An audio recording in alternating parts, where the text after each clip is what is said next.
On his orders, people were burned alive, drowned, impaled, and cut in half. He had 7 wives and became known as the Black Widower. And finally, he brutally murdered his own son Ivan with his staff. The bloody crimes of the first Russian Tsar are well known throughout the world. But the reasons for his tyranny, as well as his personality, are still shrouded in mystery and lies. In Europe, he is still considered to be the most murderous of medieval rulers. Nobody mentions that during his reign, Ivan the Terrible only slaughtered 3,000 people. This many were killed in a single day during the St. Bartholomew's Day massacre in Paris. He is remembered for being much crueler than he actually was. The Tsar's contemporaries were grateful to him. They believed that by killing the sinners, he was saving their souls before the end of the world.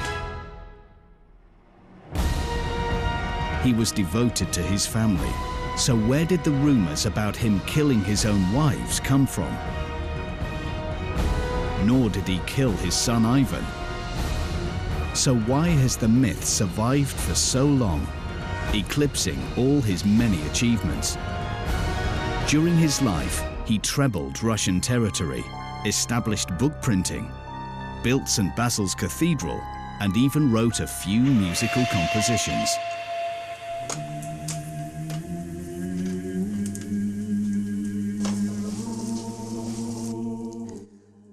Few people know that the author of this divine music is Ivan the Terrible. Genius and evil often go hand in hand. Many tyrants before and after Ivan the Terrible were sentimental and used to enjoy musical poetry. Adolf Hitler was a fine landscape painter.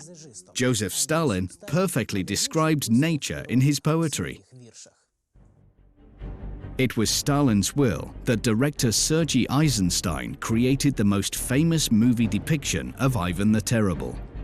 To the murderous Soviet leader, the first Russian Tsar was a spiritual teacher and an example to many. Thanks to Stalin, the world would find out how Ivan the Terrible really looked. Sculptor and anthropologist Mikhail Gerasimov was willing to reconstruct the Tsar's face using his skull. At first, Stalin was very interested in this project. But then he changed his mind and didn't give permission to exhume Ivan the Terrible's remains. Memories of the Gerasimov's fatal opening of Tamerlane's tomb in the Gure Amir Mausoleum were still fresh.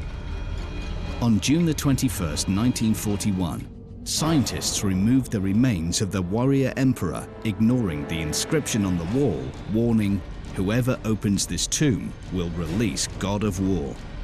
A day later, war broke out. Unlike Gure Amir's mausoleum, the ancestral tomb of Ivan the Terrible had no warnings. But there was quite enough mysticism around the Tsar's name. The writer Vsevolod Garshin committed suicide by jumping out of a window right after posing for Repin's painting Ivan the Terrible and his son Ivan. The actor Nikolai Kamelev died on the Moscow Art Theatre stage dressed as Ivan the Terrible.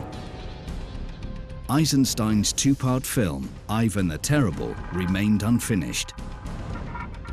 While working on the second part, the director suddenly died of a heart attack. The mystery surrounding Ivan the Terrible is ongoing. Evgeny Evstigniev starred as Ivan the Terrible in the film Yermak, and 10 days later, he died. Oleg Borisov died shortly after playing the role of Ivan in the movie The Storm Over Russia. During the filming of this movie, actor Yuri Astafyev died of a heart attack. Actors Sergei Bondarchuk, Vaclav Dvoretsky, and director Alexei Saltykov died shortly before the premiere of the same movie. This must have been more than just a coincidence. On the orders of Nikita Khrushchev, archaeologists and criminologists opened the tomb of Ivan the Terrible in the 1950s.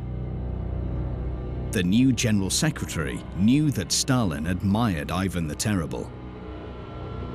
Khrushchev wanted to prove that Stalin's favorite historical character was a murderous tyrant.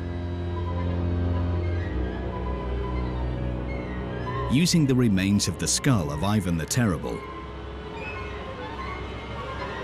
Gerasimov restored his sculptural portrait, and all doubts vanished. Such a person could be capable of anything. An ominous hooked nose, a face full of disgust and cruelty. Only on closer examination could one see his deep sadness and self-loathing. These are the features not of a cruel ruler, but of a common man nearing death with a heavy heart. But what was depressing the murderous tyrant?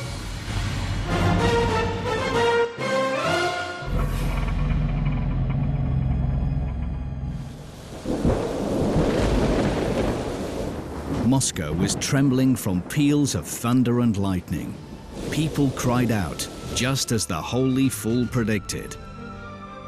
On that day was born the son of the Grand Prince of Moscow, Ivan.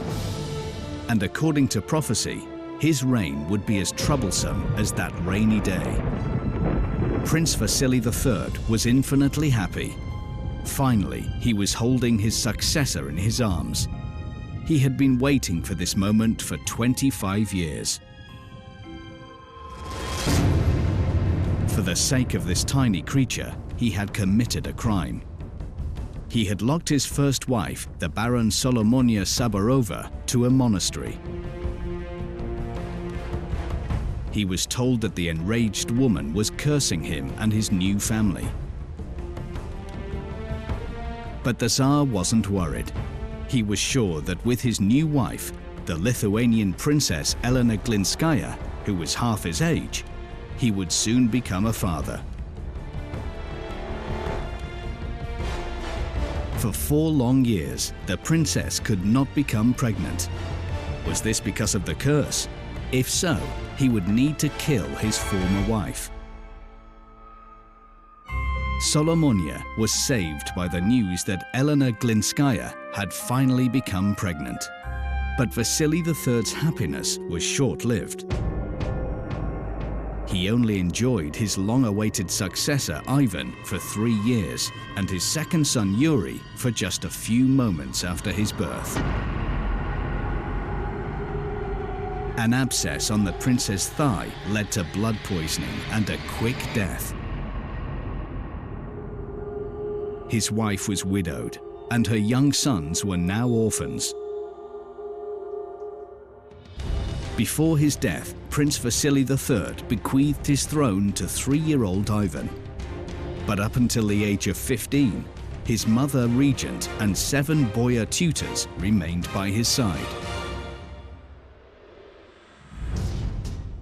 After the funeral, these tutors, instead of taking care of the little prince, started fighting over who would be the main tutor. They became competitive and started poisoning each other, dreaming of changing their boyar's hat for a monomax cap. They ignored Tsarina and young Ivan. A boyar's rebellion was in the air. Elena Glinskaya realized that both she and her son were in danger. She took matters into her own hands, ordering an immediate currency reform. Counterfeiters were becoming increasingly brazen, so it was necessary to put new money into circulation. In fact, the princess had an ulterior motive.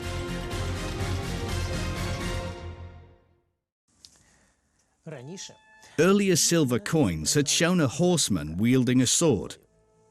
He was replaced by a spearman.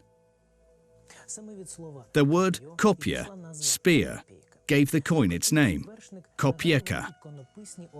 The horseman on the coins looked like an iconographical image of St. George the Victorious, the patron saint of Moscow, with one difference. St. George had the face of Ivan Vasilievich, confirmed by the inscription on the coin. Tsar and Grand Prince of all Russia Ivan. Elena ordered the manufacture of these coins so that the people would know their Tsar and not confuse him with impostors. But another danger lurked. In Moscow, there were persistent rumors that the first wife of late Prince, the nun Solomonia, gave birth to the Tsar's heir in a monastery.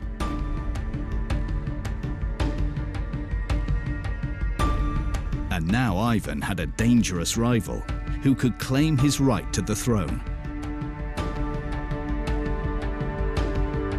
Solomonia herself hadn't denied these rumors. When Vasily III was still alive, he was very concerned about the rumors and had even sent inspectors to the monastery. But Solomonia refused to show them her son George. The day would come when her son would become Tsar and take revenge for his mother.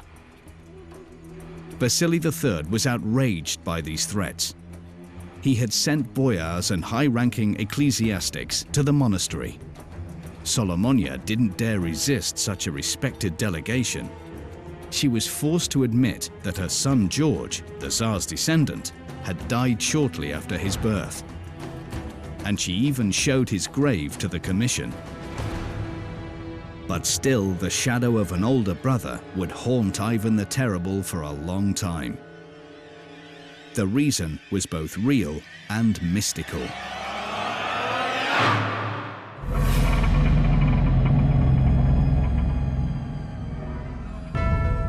In 1934, the chief of Suzdal Museum, Alexei Varganov, organized excavations in Pokrovsky Monastery. Suddenly, between the graves of two nuns, he noticed a nameless tomb. The researcher was astonished. What if it's the legendary grave of Prince George, the eldest son of Vasily III? After all, Solomonia, the disgraced wife of the Tsar, was buried next to this grave. The nameless grave was opened, but inside they only found a wooden doll in a silk dress. Why had Solomonia buried a doll? Did this child actually exist? If so, perhaps the mother wanted to protect her child from death. And if the kid did not exist, then the doll could only mean one thing: a ritual burial. Solomonia's contemporaries therefore accused her of witchcraft. Since childhood, he believed in Solomonia's curse. How else could he explain that people close to him were dying, including his mother and father and various other relatives? As time passes, the fear of this curse will turn Ivan into a murderous maniac. Suspicion turned to paranoia and a lust for revenge.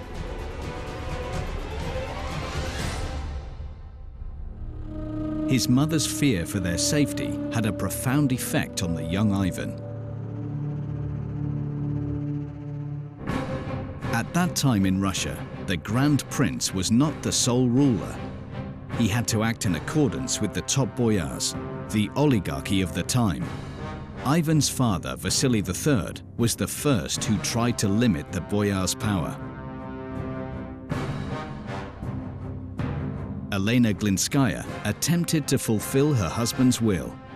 She didn't listen to the boyars and insisted on doing it alone. She wanted to be an example to her son, but she had no time. Ivan was in his 8th year when his beautiful mother started deteriorating in front of him. Elena Glinskaya tried to prevent the mysterious illness by visiting a shrine that seemed to have healing qualities. But public affairs were waiting for her in Moscow, and she had to return. In such a hostile environment, she relapsed. Ivan kept believing that his mother would recover until the moment of her death. Elena Glinskaya was buried suspiciously on the very same day. The reason for such haste has only just been revealed. A high concentration of mercury was found in her remains. This is a direct indication that she had been slowly poisoned. Ivan the Terrible often suspected that his loved ones were being poisoned, but he didn't realize that his mother had been poisoned. And so Ivan was left alone with his hostile tutors. He had become a powerless, lonely puppet, devoid of communication.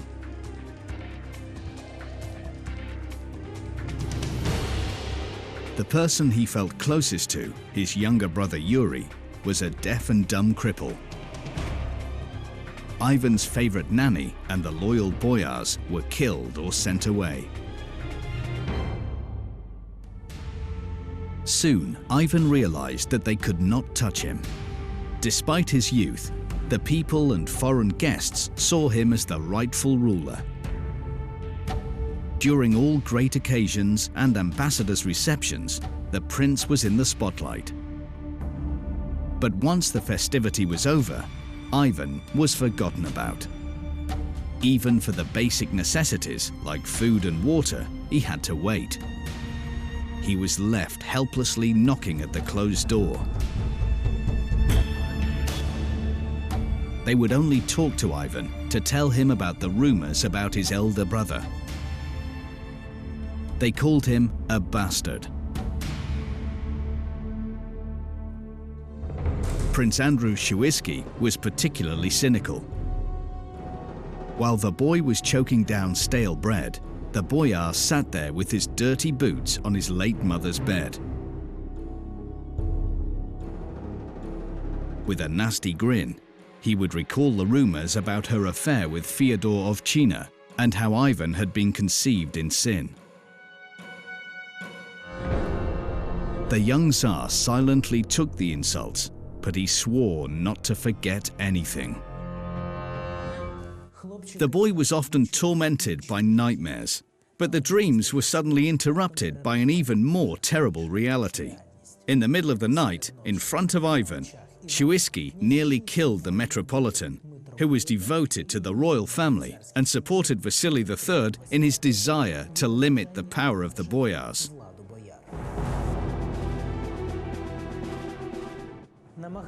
Trying to escape from death, the Metropolitan sought protection near the young ruler, but so far, Ivan had been powerless to do anything.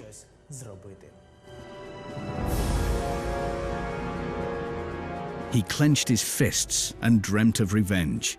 He took his rage out on cats, cutting off their tails and throwing them out of windows. The boyars turned a blind eye to his sadistic outbursts. In fact, they found them useful, dispatching their enemies using Ivan's hands. Just for fun, the boyars encouraged him to set dogs on objectionable people. As Ivan was growing up, 5 different ruling boyar factions had changed, each one trying to use the Tsar for their own purpose.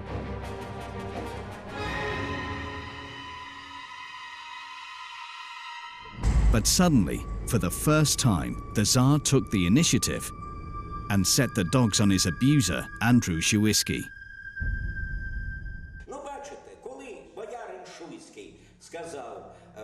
You see, when Boyar Shuisky told him, "God knows who got your mother pregnant," he handed him over to the huntsman.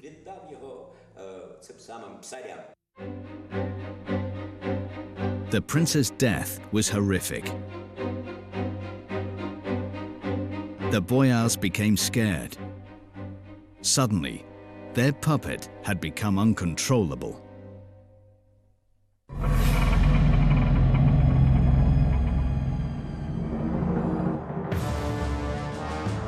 Ivan is 16.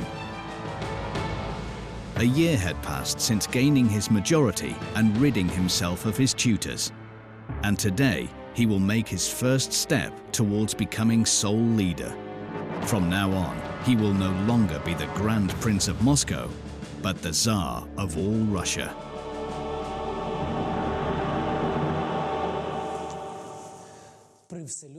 In public, Ivan wore the monarch's cap and received the other tokens of supreme power.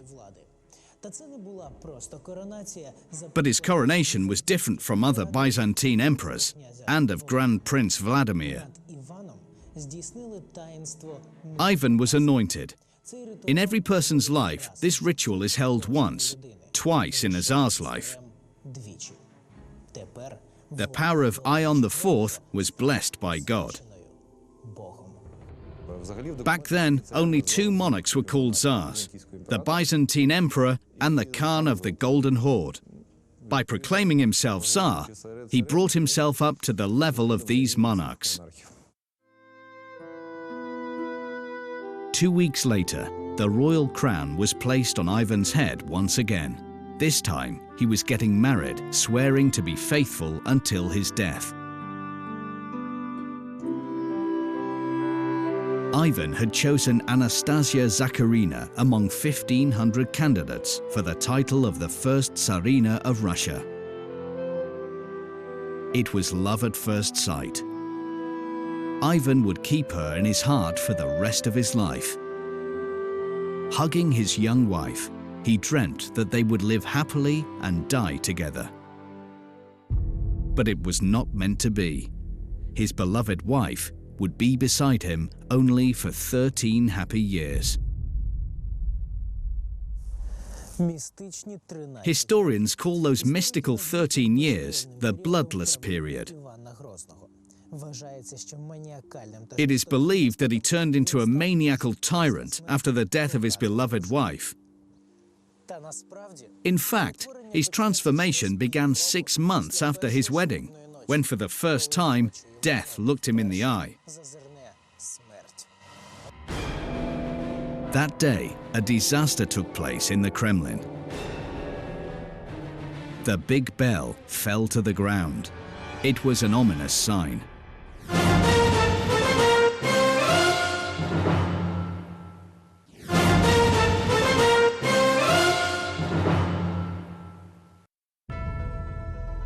The young Tsar refused to believe in omens. The big bell had fallen from the Kremlin belfry. So what? He was fine. He had a loving family and unlimited power. Ivan was planning to introduce several government reforms and was preparing for a military campaign to increase his possessions.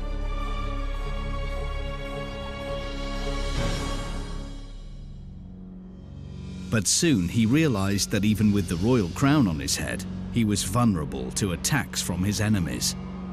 He was the same boy whose destiny was not just to live, but to survive.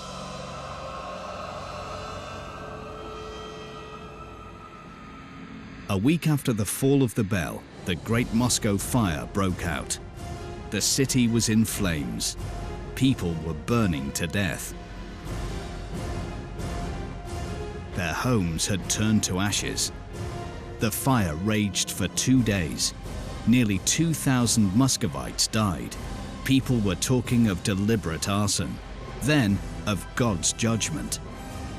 They looked for a scapegoat. The boyars took advantage of the situation. They started a rumor that it was the Tsar's grandmother, Anna Glinskaya's fault. They accused her of witchcraft. People claimed she removed the hearts of dead men, turning them into ashes and scattering them over Moscow, disguised as a magpie to burn it down.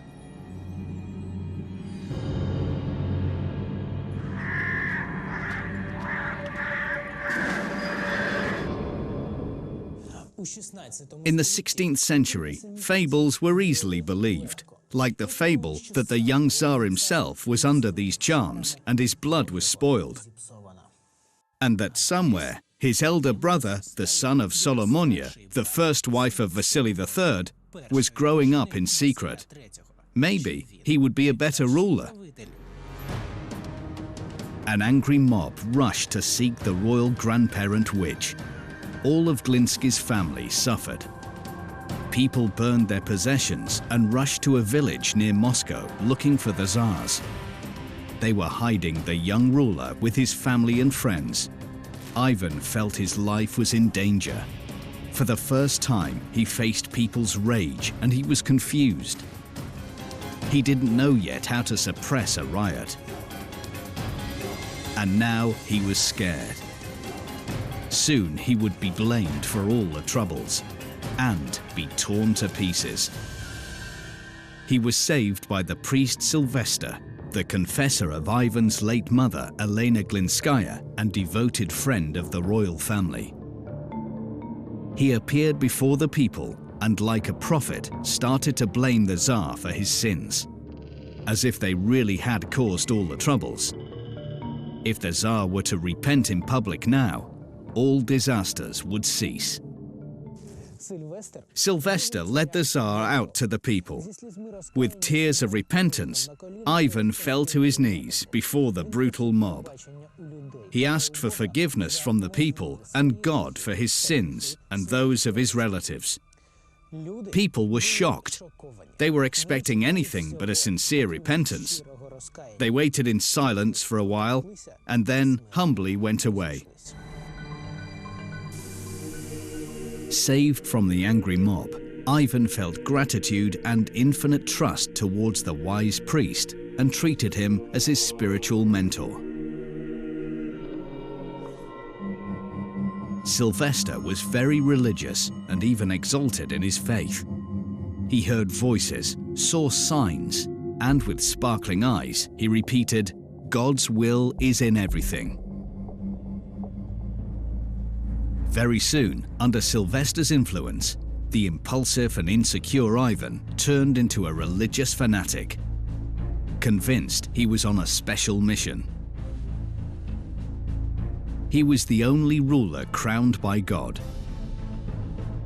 Hence, no imaginary brother could claim his right. People will not riot again. He is God's vicar on earth, and he was as powerful as God. His reign would glorify Russia for centuries. 1552 and 1560 is the period of victories. He succeeded where both his grandfather and his father had failed. He occupied tremendous countries like Khanate of Kazan, Astrakhan and Siberia. He proclaims himself Tsar. The ambassadors come to him. He works alongside the chosen council, the elite, the highest aristocracy of the relatively young state that includes Sylvester, Adashev and Kurbsky. A lot of books are being published. Codes of law are being written. The diplomacy, army, and the administrative machinery all work fine. State revenue increases. This was a golden period for Russia. The only disturbing thing was the boyars' concealed resistance.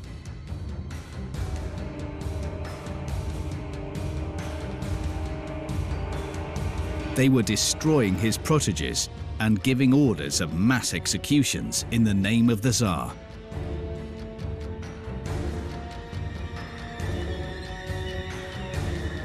He needed a plan to tame the hated boyars.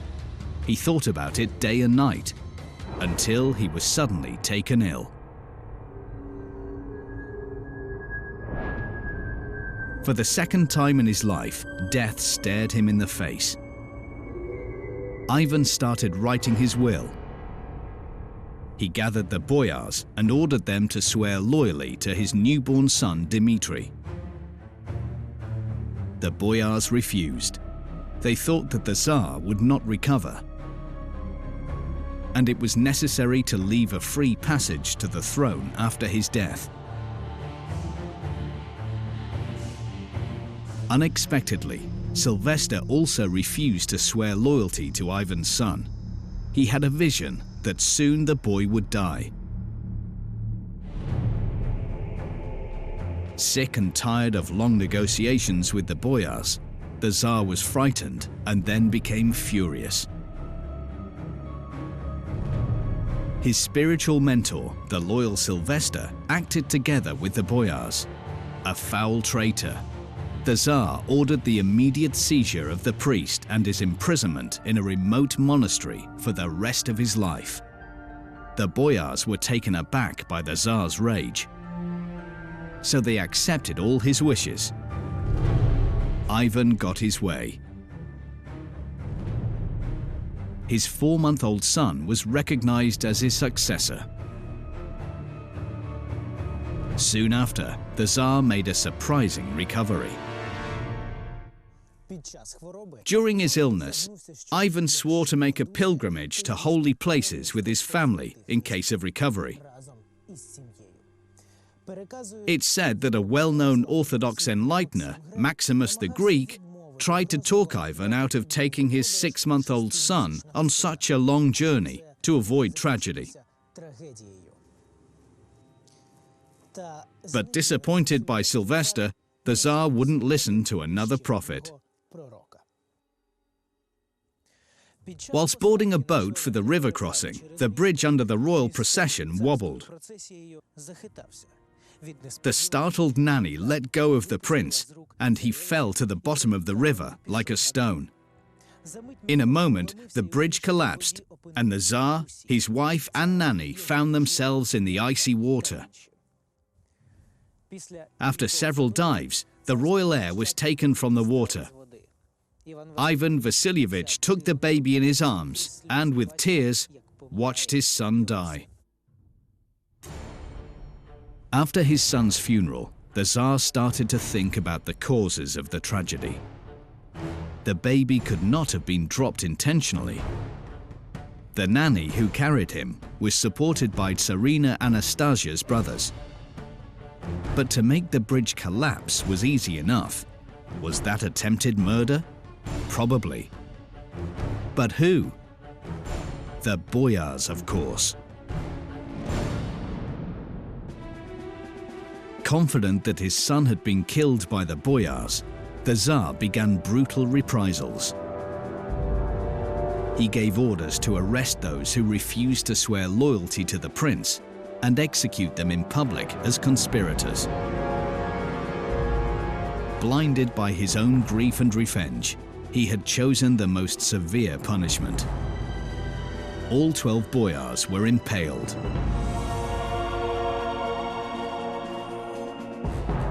The news of the terrible boyar's death and Tsar's bloodthirstiness spread quickly, and talks about the Tsar's dethronement started again. Spontaneous riots began to break out, but the Tsar wasn't scared any longer. With the army's help, he could suppress any unrest. So Ivan Vasilievich didn't worry about the riots. At the same time, his beloved wife was dying of an unknown illness. She died quite young. From that moment on, Ivan Vasilievich changed. He was only 30 years old, but sufferings and anguish disfigured his face forever, turning him into an exhausted old man. In Moscow, there was even a rumor that the Tsar was replaced. He always kept his pain well hidden, sure that his wife had been poisoned. It was the boyar's revenge for the public execution. Ivan Vasilievich had not been mistaken. Gerasimov's group of anthropologists found in Tsarina Anastasia's remains large amounts of mercury. The same was true for his second wife, Caucasian Princess Maria Temryukovna, and also his third one, Marfa Sobakina. The boyars were poisoning Ivan the Terrible's wives and spreading rumors that the Tsar was killing them with his bare hands. The myth of the Black Widower was born. Its purpose was to scare people and raise them against the despot. To fight the boyars, it was not enough to accuse them of poisoning his wife. He had to prove that they were enemies of the people. At the time, all states' foreign policy was simple. Attack or you'll be attacked. To halt the aggression of neighbors, a country had to start a war with them. And back then, all wars needed considerable funds and the oligarchs' willingness to provide them. The Tsar suggested to the Boyars' Council a law to transfer the Boyars' lands to the state treasury. As expected, the Boyars' Council rejected the bill. This would be the last straw. The Boyars had not only betrayed the Tsar, but the interests of the state. On the 3rd of December 1564, a strange procession went out of the Kremlin gates. Sleighs carried royal processions and the Tsar himself out of the capital. And then the charter came. A royal herald proclaimed it from the squares of towns and cities for everybody to hear. The Tsar Ivan Vasilievich abdicated. Russia had never seen anything like it before. It was a brilliant tactical move. The Tsar warned that because of the Boyars' betrayals, people were to face brutal war and be treated like slaves under a foreign ruler. He sincerely repented of his sins, his weakness and inability to save people from the Boyars. He reminded them that he was God's vicar and his will was the will of God. People believed him.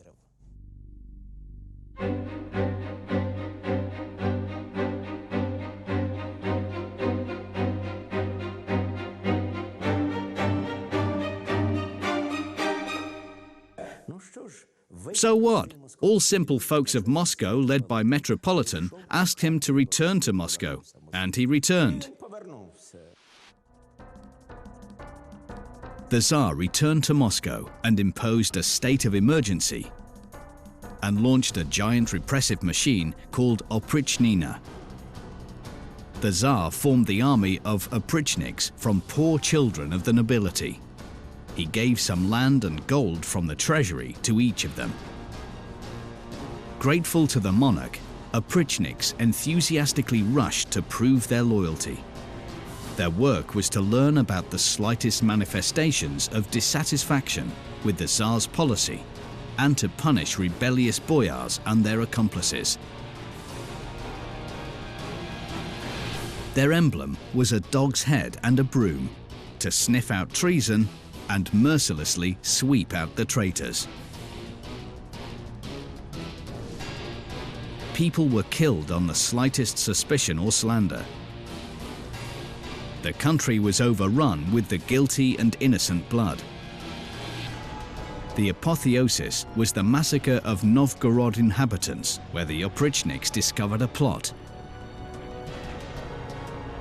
The local boyars decided to decoy Ivan Vasilievich in Novgorod, seize him, and give him away to the Polish king. And in his place put Ivan's cousin, who was weak-willed and easily controlled by the boyars. The reaction of Tsar and his loyal oprichniks was terrible. More than 2,000 people were executed or tortured to death in Novgorod. Families were seized and tortured. The largest execution took place on the Volga River. Convicts were tied up and burned, and then, while still alive, were thrown into the water. Ivan himself came up with this punishment for a reason. In fact, during Ivan the Terrible's reign, people were expecting the end of the world. Chronicles report that the prophecies at the time foresaw the apocalypse as occurring in 70/70th. That is, in 1569 AD. 4 years before that date, the Tsar, using oprichnina terror, tried to clear the country of the boyars. But as the fatal date approached, his unlimited power and religious fanaticism had created in Tsar's fevered imagination another idea. He was repeating, Tsar's will is God's will. And those who Tsar considers as sinners are sinners before God. And he, Ivan Vasilievich, has the right to punish them as God punishes at the Last Judgment. Once again, Ivan the Terrible was rereading the Apocalypse. For 4 years, he was punishing sinners, cleansing them before their death with fire and water, and then at night, he prayed for their sinful souls. But 70/70th passed, and the Last Judgment didn't come. Were the prophets wrong? Was it all in vain? Ivan Vasilievich was horrified. If so, then he is the greatest sinner. He must pray and ask God's forgiveness for having dared to equate himself with the Lord. Something desperate was awakening in him, a human despair. What have I done to this world? But the retribution that would come to the Tsar a year before his death would be almost worse than the Day of Judgment.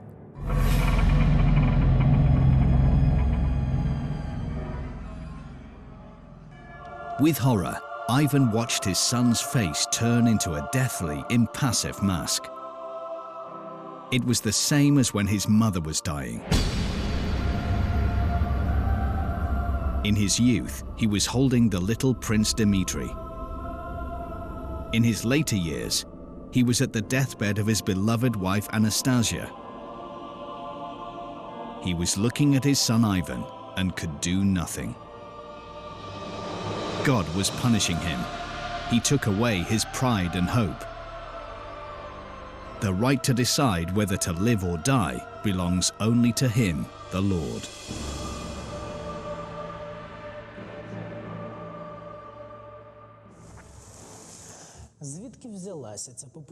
Where does this popular version of Ivan the Terrible killing his son with his staff come from? This legend was depicted by Ilya Repin in his painting, and he depicted it so realistically that women were fainting in front of it. Today, historians believe it was a rumor started by Antony Posavin, a Jesuit monk, who in 1581 came to Ivan the Terrible from Polish King Stefan Batory for truce talks. In the course of negotiations, the monk suddenly laid down a condition: to submit the Russian Church to the Pope. Ivan Vasilievich angrily refused and removed the monk from the chambers. After this, at the court of Batory and other European rulers, they started to talk about the cruel temper of the Russian Tsar. In a quarrel with his daughter-in-law, Ivan's wife, the prince stood up for her. And the Tsar hit him with a staff. Nothing else is known about his murder.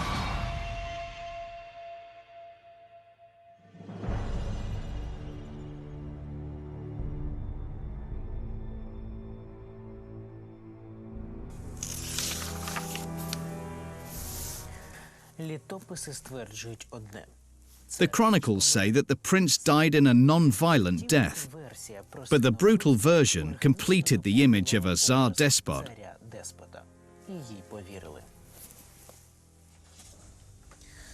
It was hard not to believe it, because Ivan the Terrible openly blamed himself for his son's death. But obviously, he meant a different thing. Ivan the Terrible wanted to fall on his knees, but he couldn't. He was in severe pain. Even his body would not obey him. He had enraged God. He had gone too far. He had no right to decide who to punish and who to forgive. People's lives are not within his power. God showed him that by taking away his son. But he has two other successors, Fyodor and Dmitri. May God forgive him cure Fyodor's madness, and give long life to 10-year-old Dmitri. And he, the murderous Tsar, would always remember the names of all those he had condemned to death. He would spend all his money trying to save their souls. After his son's death, Ivan ordered to make the Synodic, a list of all the people who suffered during his reign. It meant their complete remission. Ivan the Terrible had made generous donations to the largest monasteries where monks were praying for the souls of these victims. Based on his commemoration list, the Tsar's victims numbered 3,000. He was 52, but the Tsar looked like an old man. His body was swelling from dropsy and rotting from the inside. No perfume could drown the stench of decay. A strong pain in his spine paralyzed his hands. He longed for death. He could no longer stand the physical sufferings and mental anguish, but his death was slow and painful. According to his last will before his death, he had been made a monk.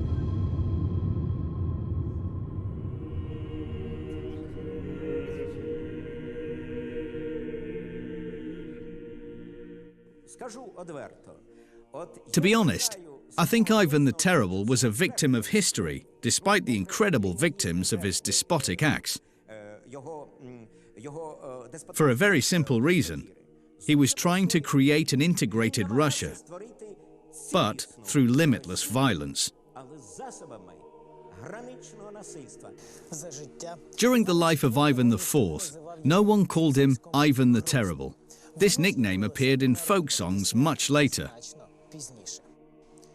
After the Tsar's death, the time of troubles began. At the beginning of the 17th century, the civil war took hundreds of thousands of lives.